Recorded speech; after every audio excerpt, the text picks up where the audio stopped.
Haleluya. Saya bersyukur pada Bapa atas puji-pujian, doa, dan anthem.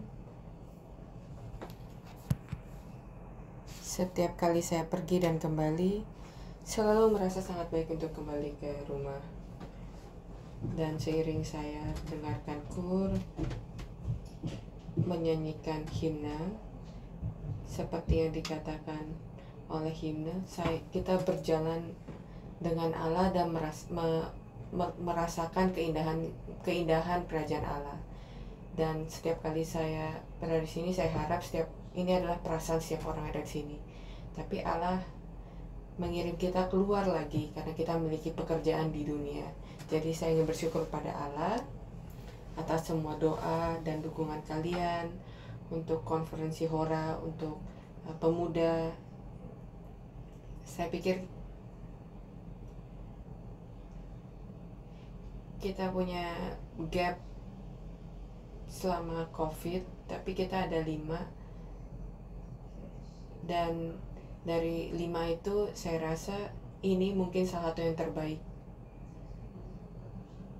Dan kami berdoa setiap banyak penatua dan pemuda di sana,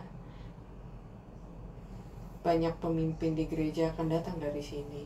Dan tentu saja Timotius kita, Elijah, dan Sunday sekolah minggu Gabriel juga. Mari kita terus berdoa untuk pekerjaan penyebaran firman kepada mereka dan melalui mereka. Dan saya ingin berterima kasih pada anggota Zion Church dan pemimpin karena telah menjaga gereja ini dan memastikan ibadah berjalan. Dan minggu lalu kita telah diberkati. Percaya saya juga beribadah dengan kalian melalui YouTube. Dan saya berharap kita semua diberkati oleh apa yang diproklamasikan oleh misionaris tentang Hari Raya Menuai. Apakah kita bersyukur setiap hari? Hari Senin, Selasa, apakah Rabu kita mulai bersungut-sungut? Saya percaya ini salah satu pesan yang salah satu khotbah yang paling baik yang mengingatkan kita untuk selalu bersyukur. Jadi hari ini saya ingin berkhotbah tentang penuaian rohania dan judulnya penuaian terakhir. Jadi hari ini Yesus memberikan perumpamaan tentang apa yang terjadi di akhir zaman.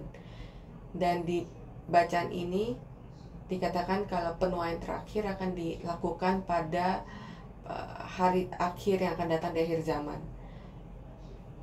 Dan Matius 24, Yesus berkata tentang akhir zaman dan ia berfokus pada hal-hal yang akan terjadi pada akhir zaman, penghambaan terakhir. Dan di pasal 25 ia berbicara tentang pemisahan atas orang-orang yang akan diselamatkan, dan tentang bulir-bulir gandum rohania dan lalang-lalang rohania yang akan dipisahkan.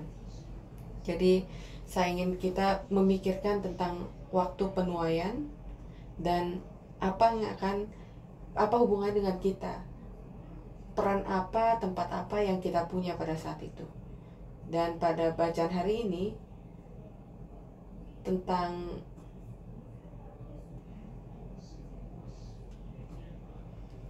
penaburan dan penuaian benih, Yesus berkata tentang firman ini kepada orang-orang dan tentang penghambaan terakhir.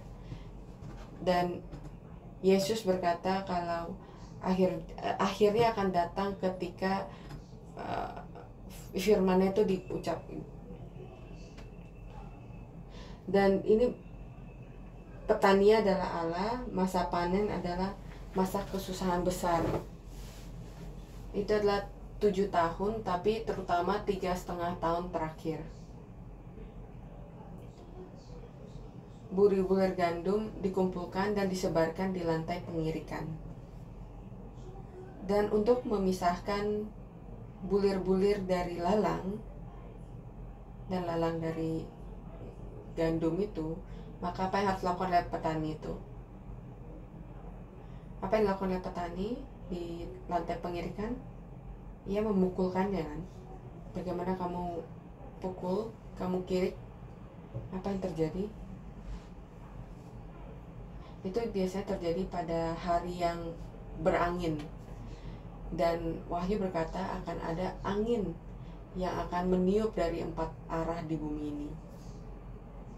Dan pada hari yang penuh angin itu, mereka akan memukul pada hasil tuaiannya. Jadi mengumpulkan hasil tuaian itu satu hal, lalu setelah itu ia akan memukul. Allah akan memukul kedua-duanya, gandum dan lalang akan menerima pukulan itu. Akan tetapi setelah pukulan itu, lalang dan gandum itu akan terpisahkan. Dan lalang karena tidak memiliki berat iman, ia akan tertiup oleh angin. Sementara gandum itu akan bertahan. Itu adalah pekerjaan pemisahan. Kamu pikir itu akan mudah? Kamu pikir itu akan sangat menyenangkan? Atau itu akan sangat menyakitkan, berat dan penuh penderitaan? Itu adalah penuaian terakhir. Petani mengumpulkan bulir-bulir yang berserakan. Pada saat penuaian, mereka akan menari bersama-sama. Lalu itu adalah waktunya untuk menghancurkan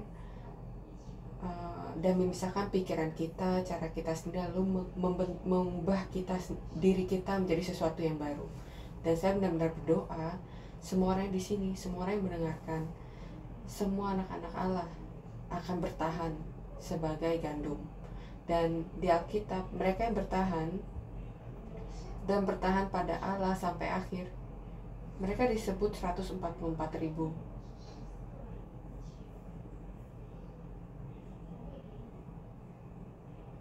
Dan saya akan memberitahukan hubungan antara gandum rohania dan 144.000. Tapi saya berharap kita menjadi 144.000 yang mengikuti Allah dimanapun ia berada. Jadi pada saat penuaian, maka kuasa jemaat kudus akan dihancurkan. Ini untuk menyaring lalang itu dan mengumpulkan gandum itu. Jadi mereka yang bertahan, mereka yang menjaga imannya sampai akhir, akan menjadi pemenang. Ini dimulai dari dalam. Ini dimulai dari dalam diri kita sendiri secara individu.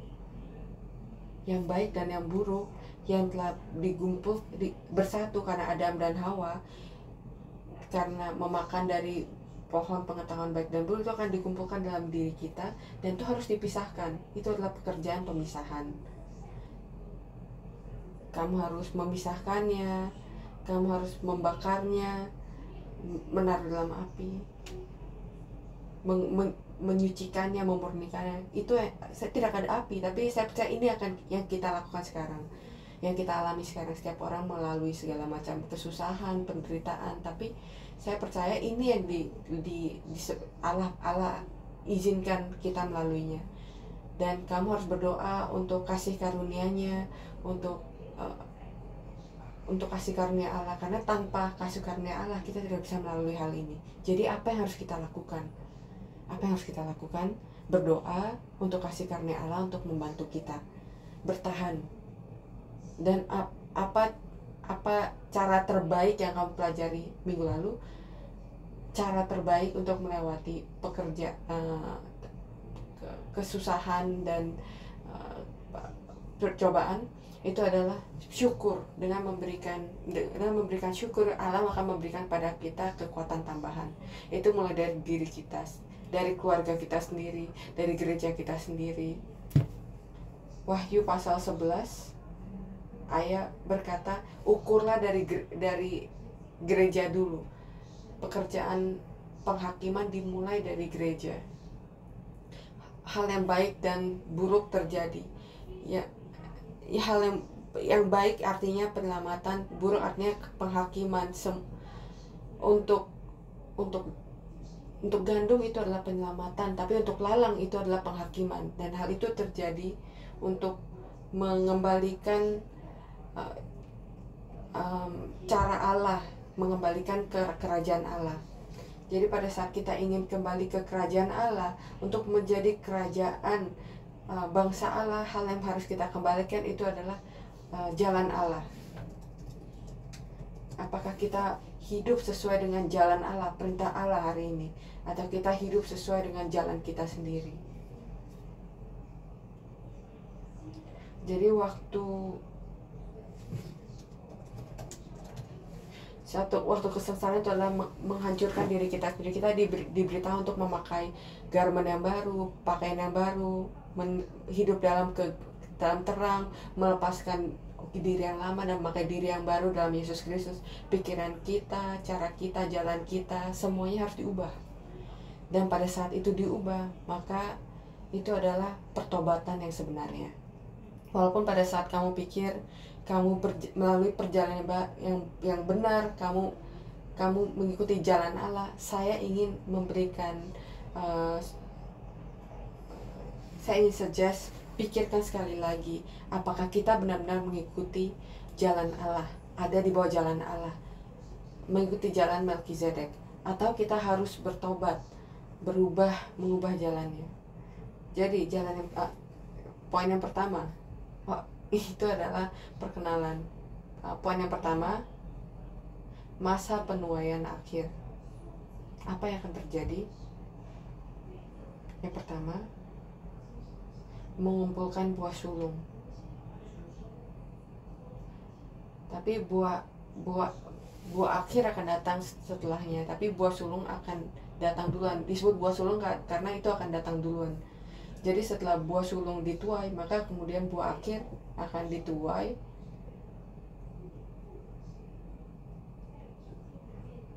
Jadi secara alkitabiah, anak sulung akan memberikan nafkah kepada anak yang lahir berikutnya kan. Begitu juga dengan buah sulung dengan buah yang datang berikutnya. Apakah kamu percaya kamu adalah buah sulung dalam Yesus Kristus? Kita punya 5 anak sulung kan, tapi yang berikutnya adalah anak kedua, ketiga, keempat. Tapi setidaknya kamu berdoa untuk menjadi anak sulung rohani ya. Jadi saya kasih insentif, anak sulung akan mendapatkan berkat 2 kali lipat. Anak sulung yang akan melakukan pekerjaan Allah, ya kan? Jadi itu adalah anak sulung. Lalu siapa anak sulung? Kita lihat di Wahyu 14 ayat 4. Wahyu 14 ayat 4. Wahyu 14 ayat 4. Mereka adalah orang yang tidak mencemarkan diri dengan perempuan-perempuan. Itu adalah 144.000. Dia adalah yang mengikut.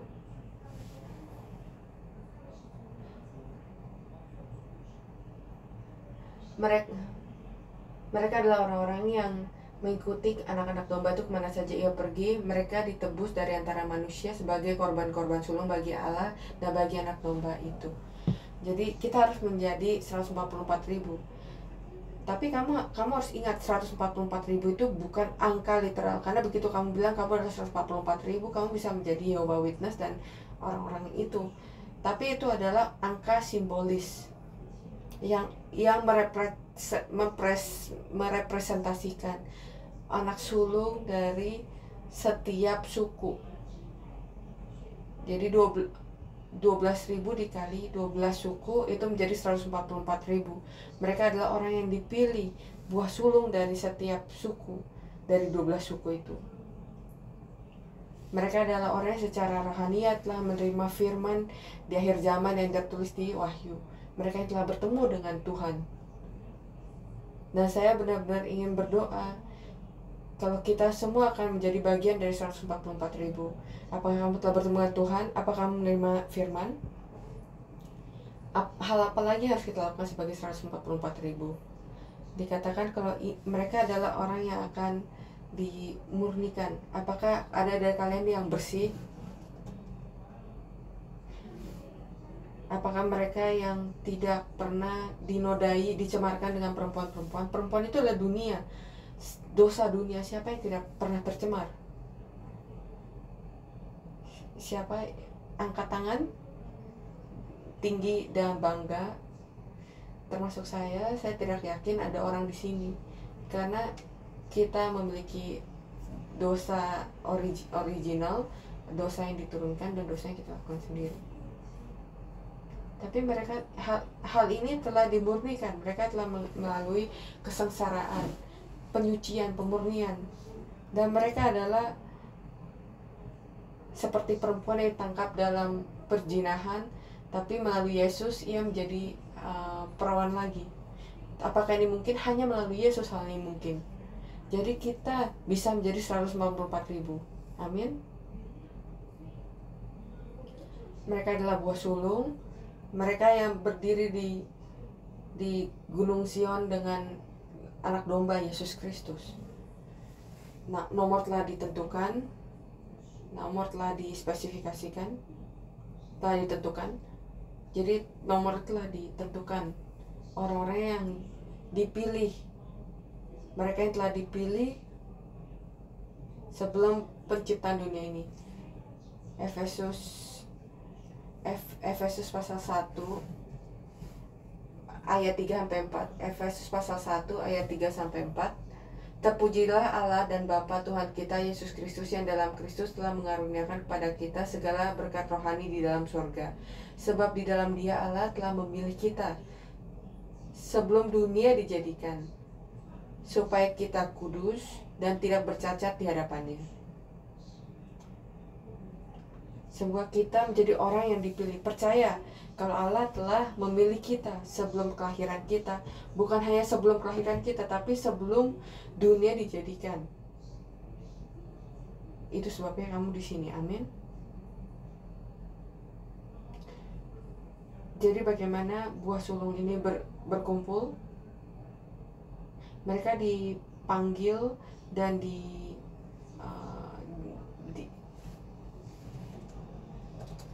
mereka telah diasuh oleh dipelihara oleh Bapa itu sendiri. Kedatangan pertama dan kedua, mereka adalah yang telah dilatih dengan firman dan melalui kesengsaraan, dan mereka adalah buah sulung dari kebangkitan. Wahyu pasal 20 ayat 6. Mereka memiliki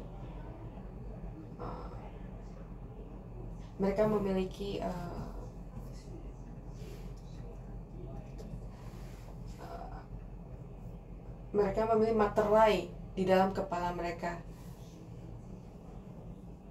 Kamu tahu kan, di hari raya yang ada di dalam Alkitab, di dalam kalender Allah, di dalam Alkitab, itu adalah tanda tentang apa yang akan terjadi di akhir zaman. Paskah melambangkan kedatangan pertama Yesus Kristus ketika ia dibunuh sebagai domba untuk membebaskan manusia, membawa manusia keluar dari dosa. Buah pertama diberikan pada Allah melalui hari raya penuaian, hari raya menuai. Dan ini adalah ketika 144.000 rohania dikumpulkan, dipelihara sebagai pekerja Allah. Mereka memiliki nama, mereka ditulis di dalam buku kehidupan, dan mereka adalah anak sulung dari surga. Dan hal yang kedua yang terjadi itu adalah mengumpulkan buah-buah berikutnya. Kita tidak berbicara tentang siapa yang, kita tidak berbicara tentang ranking atau siapa yang lebih baik. Ini adalah anak sulung, apa buah berikutnya. Tapi Allah Bapa menyukai keduanya, baik buah sulung maupun buah berikutnya. Kadang-kadang buah berikutnya itu lebih baik, tapi itu adalah urutan apa yang akan terjadi. Mengumpulkan buah berikutnya merupakan kumpulan besar yang keluar dari kesusahan besar. Kita bicara kan sebelumnya tentang kumpulan besar yang keluar dari kesusahan besar yang ditutupi oleh jubah putih. Dan ini adalah kumpulan besar yang ada di Wahyu pasal 7 yang berbicara tentang 144.000. Lalu setelah itu ketika firman diproklamasikan, itu adalah kumpulan besar. Di Wahyu pasal 14 itu juga berbicara tentang 144.000, dan juga penuaian tentang buah berikutnya. Bagaimana buah-buah itu berkumpul setelah dipelihara oleh 144.000, maka akan ada proklamasi yang luas dari firman, seperti Rasul Yohanes bertemu dengan malaikat yang kuat, malaikat yang spesial. Ia datang ke bawah dan ia bertemu dengan Rasul Yohanes, dan ia memberikan buku yang kecil yang terbuka. Artinya dijelaskan. Yohanes mengambilnya dan ia memakannya, dan dikatakan kalau kamu harus berkhotbah lagi, bernubuat lagi. Itu manis di mulut tapi pahit di perut. Tapi ia bernubuat lagi, dan pada saat ia memproklamasikannya, ia menjadi 2 saksi yang ada di Wahyu pasal 11. 2 saksi itu melambangkan gereja di akhir zaman.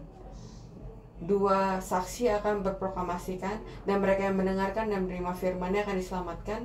Tapi jika tidak, mereka akan pergi ke sisi lainnya. Itu adalah pekerjaan pemisahan. Jadi seperti hal itu, apa yang ada di Wahyu,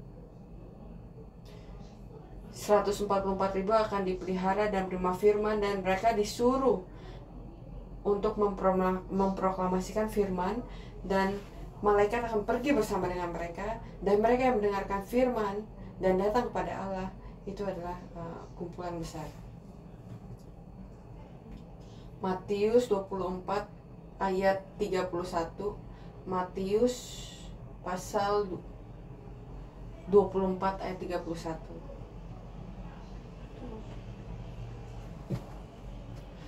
Markus pasal 13 ayat 27 juga berbicara tentang hal yang sama.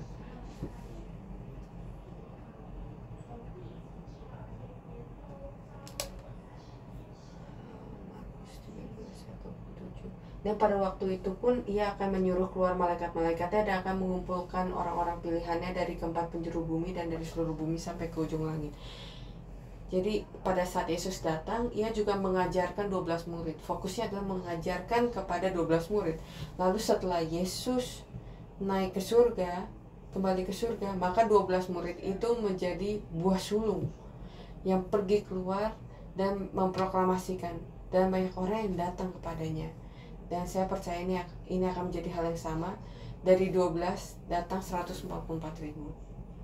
Dan melalui 144.000, Allah memfokuskan kepada mereka, dan melalui mereka yang memproklamasikan. Allah tidak melakukan segala hal sendiri, tapi ia menggunakan kita, anak-anaknya, anak sulungnya. Apa yang kita lakukan hari ini sebagai 144.000 di akhir zaman? Apa yang kita lakukan di gereja Zion? Saya percaya kalau kita telah memberikan seluruh kekuatan kita untuk memproklamasikan ini sampai ke ujung dunia. Mari kita percaya dan berdoa, kemanapun kamu pergi, maka malaikat akan pergi bersama denganmu. Dikatakan di sini malaikat pergi bersama dan memproklamasikan, ia akan pergi bersama dengan kamu. Kemanapun kamu pergi, ke Afrika, ke Asia Tenggara, ke Amerika Selatan, Amerika Utara, atau ke tempat kerjamu, atau ke rumahmu, tidak harus luar negeri. Selama kamu memegang firman ini, membawa firman ini kemanapun kamu pergi, malaikatnya akan bersama dengan kamu, dan kamu akan menjadi malaikatnya. Malaikat di dalam Alkitab artinya pembawa berita.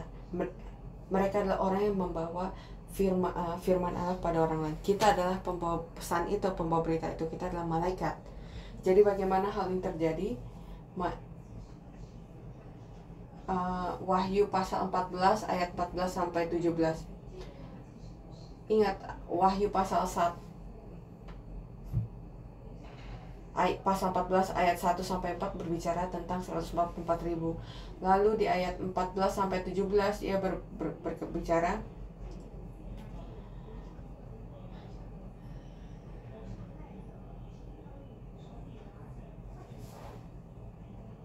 mereka adalah orang-orang yang tidak mencemarkan dirinya dengan perempuan.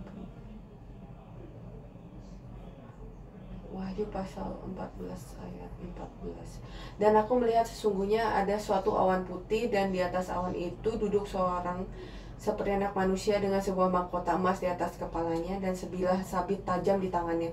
Maka keluarlah orang malaikat dari bait suci, dan ia berseru dengan suara nyaring, dan pada dia yang duduk di atas awan itu, ayunkanlah sabitmu itu dan tuailah, karena sudah tiba saatnya untuk menuai, sebab tuaian di bumi sudah masak. Dan ia yang duduk di atas awan itu mengayunkan sabitnya ke atas bumi, dan bumi pun dituailah. Dan seorang malaikat lain keluar dari bait suci yang di surga, dan juga padanya sebelah sabit tajam. Dan saya berharap kita menjadi malaikat itu, dan ada sebilah sabit, dan Alkitab inilah sabit itu. Besaran kedua, apa pekerjaan penuaian itu? Apa yang terjadi? Yang pertama, ini adalah pekerjaan pemisahan terakhir. Kita tolong jangan salah paham, kita tidak berbicara tentang perpisahan antara suami istri, saudara, atau gereja, tapi antara yang baik dan yang buruk, domba dan kambing, mereka yang pergi ke kiri atau pergi ke kanan. Pekerjaan pemisahan ini seperti pada saat penciptaan harus bertempat dalam diri kita sendiri. Kejahatan yang ada dalam diri kita, yang bercampur dalam kebaikan, harus dipisahkan. Dan untuk itu membutuhkan operasi. Mereka yang memiliki kanker dalam diri mereka, yang berkumpul dalam, yang bercampur dalam tisu diri kita dan badan kita, maka harus dioperasikan, harus dikeluarkan oleh dokter. Itu adalah penuaian terakhir. Itu harus terjadi dalam diri kita, dalam hidup kita. Kamu pikir kita bisa melewatinya dengan mudah melalui penuaian terakhir, melalui kehidupan iman kita? Hanya akan lewat gitu saja, tanpa harus mengubah apapun, tanpa harus melalui operasi rohania? Itu hanya mungkin jika kita tidak memiliki kejahatan dalam diri kita. Tapi kita harus bersyukur kalau Ia memberikan kita, mengizinkan kita melalui api itu dan membiarkan kita hidup. Kita harus bersyukur pada Allah karena Ia mengizinkan kita melalui kesengsaraan itu, sehingga kita bisa keluar tanpa kejahatan itu. Kekejian itu akan dikeluarkan dari diri kita. Pekerjaan penebusan domba dan kambing bersama sampai akhir zaman dan akan dipisahkan. Matius pasal 13 ayat 24 dan seterusnya. Matius pasal 13 ayat 24 dan seterusnya. Kamu tahu gandum itu tumbuh, lalu pada malam hari ada orang jahat yang menyebarkan lalang.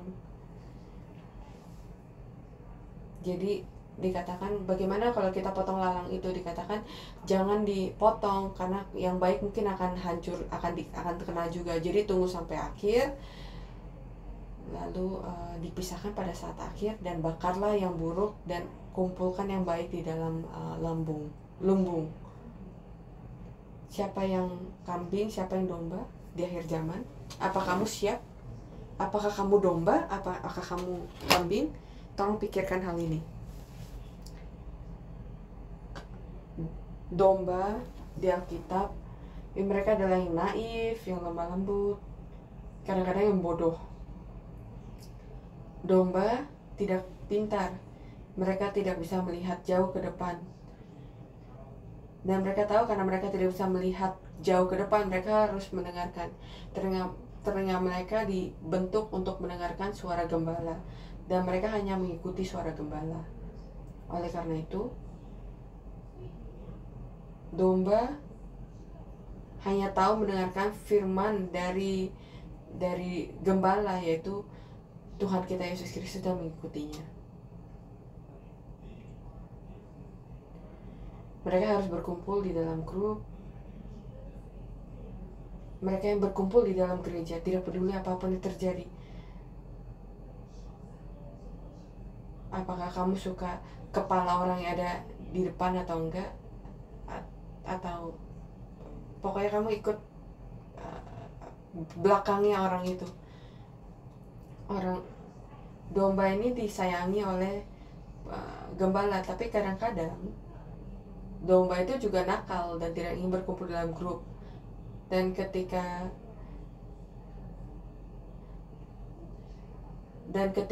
gembala itu sedang membawa mereka melalui jurang, domba yang nakal ini jatuh ke jurang tanpa tahu.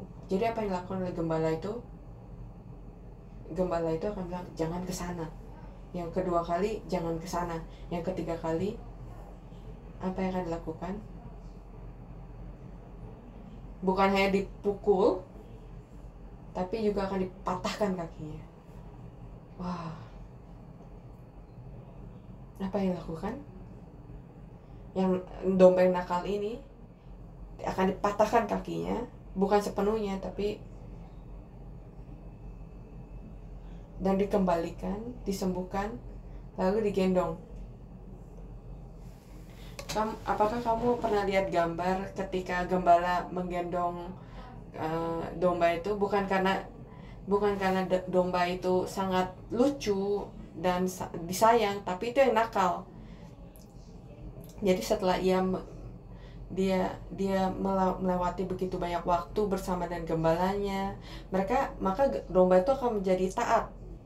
Jadi kadang-kadang jika kamu merasa kalau kaki kamu patah, ingat dan percaya kalau Allah mengasihimu lebih. Itu adalah kasih yang sangat keras kan, tapi lebih baik daripada jika domba itu nakal lagi dan jatuh ke jurang. Bagaimana dengan kambing? Kambing bergerak dan melakukan hal-hal yang mereka inginkan. Mereka lebih pintar, mereka lebih kuat, mereka lebih cepat, mereka melompat lebih tinggi. Tapi dia tidak bisa bersama-sama. Mereka harus melakukan hal itu dengan cara mereka sendiri. Jadi apakah kamu adalah domba atau apakah kamu adalah kambing? Domba akan mengganggu dengan membuat grup itu terpisah-pisah. Jadi jika ada orang yang datang dan gosip dan berbicara dengan orang lain, kamu pikir, orang itu adalah kambing. Dan jika kamu mengikuti orang itu dan gosip bersama-sama, kamu menjadi kambing juga. Karena gosip itu, maka hati kamu terpisahkan dari orang yang kamu gosipin.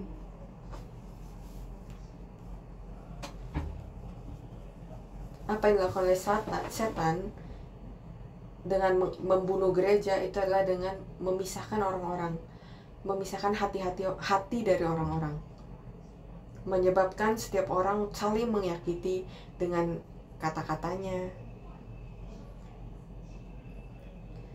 Kambing akan mengejek domba karena bodoh, tidak cepat, lambat.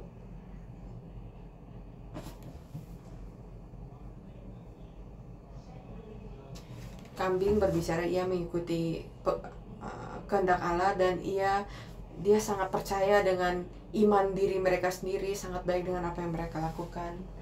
Tapi pertanyaannya, apakah kamu adalah kambing atau domba? Apakah kamu melakukannya sesuai dengan keinginan kamu atau dengan kasih karunia Allah?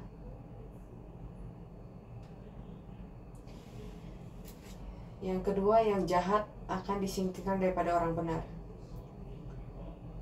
Yesus melanjutkan dari bacaan utama kita dari ayat 47 sampai 50. Jadi berbicara tentang ikan yang tertangkap jala lalu diangkat, dan itu berbicara tentang penuaian terakhir, tapi itu bukan waktu dari penyelamatan akhir.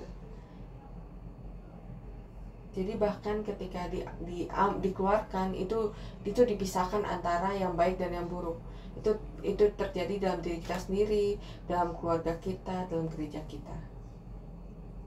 Tapi melalui proses ini, gereja akan dikuduskan dan dimurnikan.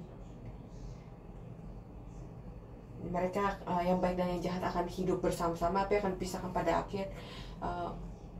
Kesengsaraan dan kesusahan yang kita lalui itu akan adalah agar kita bisa memisahkan yang baik dan yang jahat, dan kita bisa memilih mana yang baik dari yang jahat, dan yang benar akan diubah, dan mereka akan lebih murni, dan mereka lebih dewasa dalam iman, dan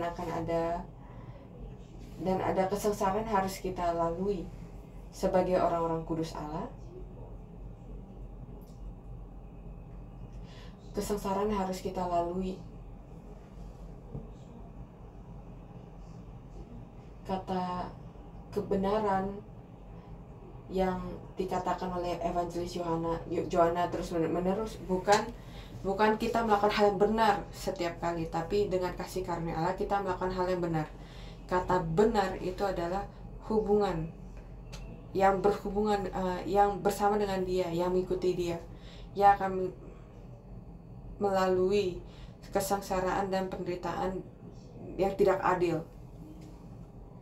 1 Petrus pasal 2 ayat 19 sampai 21. 1